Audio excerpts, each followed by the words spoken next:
ছিনতাই করছেন, তারা বলবে যে আমরা অনেক কষ্ট করে ছিনতাই করি, আমাদের দাবি দেওয়া আছে, অনেক দাবি দেওয়া আছে, আমরা ঠিকমতো চাপাতি পাই না, আমরা কেন এই কাজগুলো করি, আমাদেরকে ধরে নিয়ে পুলিশে এইভাবে নির্যাতন করে, এইভাবে হতে পারে না, আমাদের বক্তব্য দেওয়ার জন্য আমাদের সংসদে যেতে হবে।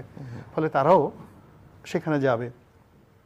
এইভাবে অনেকেই তো এরকম ধরনের একটা পিআর পদ্ধতির একটা কল্পনা করেন যে এরকম আসলে একটা সত্যিকার অর্থে পার্লামেন্ট হলো, শক্তিশালী পার্লামেন্ট।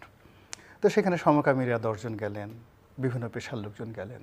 তো সমকামীরা তারা যাদের পাশে বসবেন, সঙ্গত কারণে সুদর্শন পুরুষ, সুদর্শন নারী তাদের পাশে বসবেন, ওখানে একটা রসায়ন তৈরি হয়ে যাবে।